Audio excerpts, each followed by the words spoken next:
No, we're taking in trillions, not billions, trillions and trillions of dollars from other countries who, for years, took advantage of us. You're absorbing the cost right now. I'm absorbing the cost.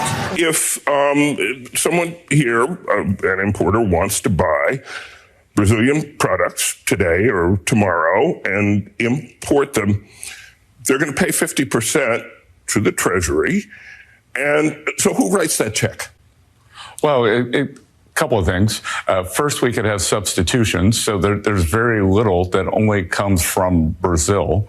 It could come from Argentina, it could come from right. But assuming it does come from Brazil, say, who writes the check to the Treasury? Well, the check is written to the person who receives it at the dock in the U.S. Mm-hmm. The check is written by the person who receives it at the dock. So tariff is paid in this country by the importer. Is that right? Oh, that's gonna hurt! Now, if you listen close, you can actually hear the cap coming off the ketchup bottle as Trump prepares to decorate the Mar-a-Lago walls. See, after slapping steep retaliatory tariffs on a dozen countries at midnight last night with posts in all caps, it's midnight. Billions of dollars in tariffs are now flowing into the United States of America. The thing is, who's footing that bill, Donald? You're absorbing the cost right now. I'm absorbing the cost. Will you continue to absorb the cost? No, I won't. I can't afford to. Starting tomorrow, new tariffs of 15 to 50% will take effect on many food imports,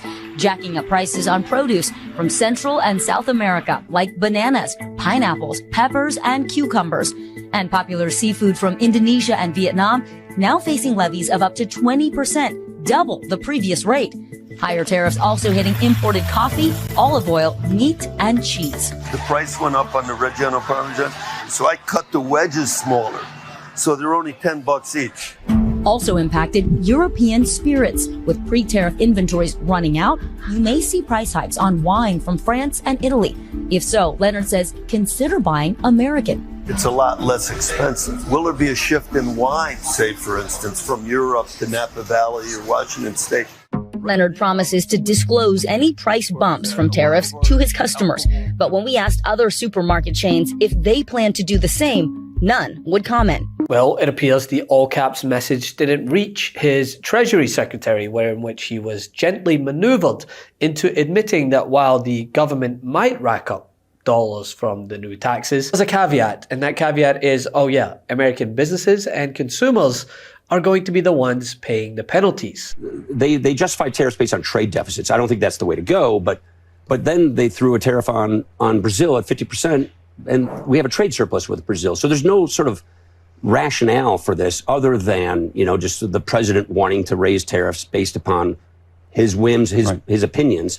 And so I think choppy waters are ahead. See, this was an absolute masterclass from MSNBC's Eugene Robinson. So if he all of a sudden resigns or is replaced, you know why. He quickly pressed Scott Bessent after he stated that tariffed Brazilian imports could simply be replaced with substitutes. He asked point blank, who writes the check to the Treasury then, if the product does come from a tariffed nation like Brazil? To which Bessent was finally forced to answer.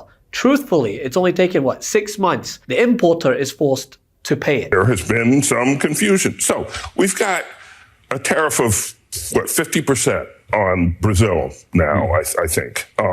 And so if someone here, an importer, wants to buy Brazilian products today or tomorrow and import them, they're going to pay 50% to the Treasury. And so who writes that check? Well, couple of things. First, we could have substitutions, so there's very little that only comes from Brazil. It could come from Argentina, it could come from right. But assuming it does come from Brazil, say, or it comes from any country with a tariff, who writes the check to the Treasury? Well, the check is written to the person who receives it at the dock in the U.S. Mm-hmm. The check is written by the person who receives it at the dock.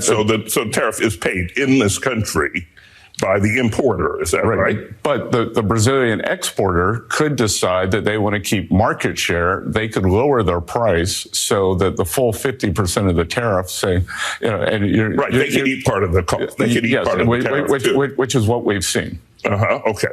But the check is written by the importer, right, at the dock. Yeah, and then the importer can pass it on or not. What you just said is one of the most insanely idiotic things I have ever heard. Right, because in this exploitative capitalist society we are in, businesses are just going to lose money, right? So that the price of goods remains exactly the same. All of which goes to reiterate what anyone who understands basic economics has been saying, is that despite the alternate economic reality Trump likes to portray, we want smart people in government. Our country is doing great. I think we are doing probably, maybe in many ways, better than we've ever done before. We're taking in trillions, not billions, trillions and trillions of dollars from other countries who for years took advantage of us. They took advantage of the United States like we were children, and that's not happening anymore. Now they're paying a lot of money, and they're paying hundreds of billions of dollars. Individual countries paying hundreds of billions of dollars. You're seeing what everybody else is seeing. And we have a lot of things we can do. One of the questions asked of me this morning is, are you going to make a dividend to the people?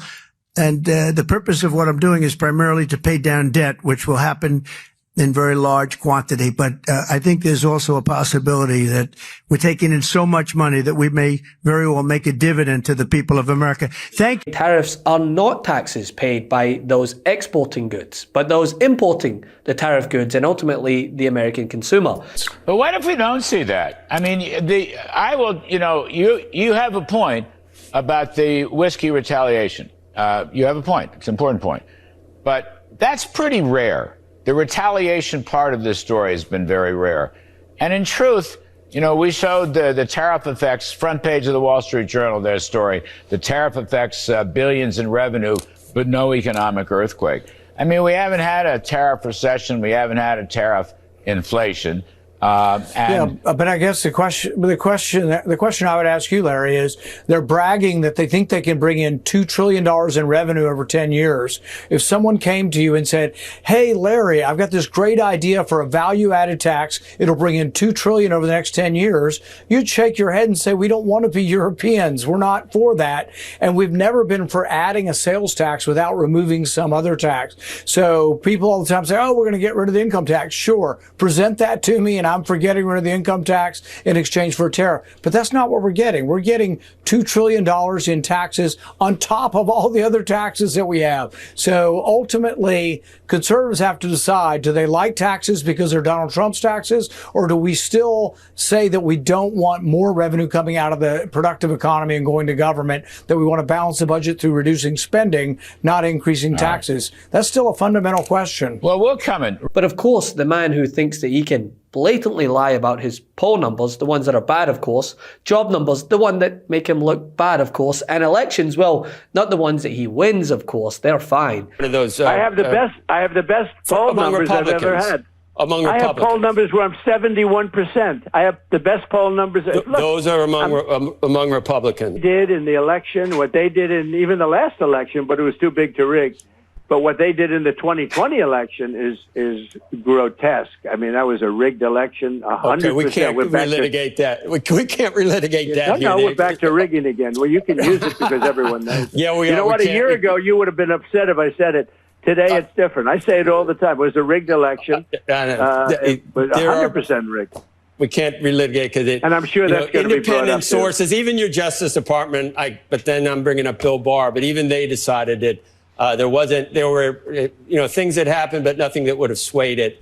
Elaine Chao was on yesterday, and I know, she was, I think she was Labor Secretary for 8 years under Bush II, and she was your Transportation Secretary as well. And she said, the commissioner doesn't really even get involved with the actual minutia of putting all these things together. And there's no way that it could have been that she could have chosen to rig these numbers to make them look bad. And these are statistical changes based on this antiquated system, and it's just a big leap to go to rig. Can just lie about how tariffs work, despite history being readily available to anyone with Google, and even despite his Secretary Treasury, for now at least, admitting to the contrary. And it's why he's posting in all caps, ranting and raving on roofs, and doing anything possible to create a distraction, because he knows all too well that once the American people feel it in their wallet, well, the damage is already done.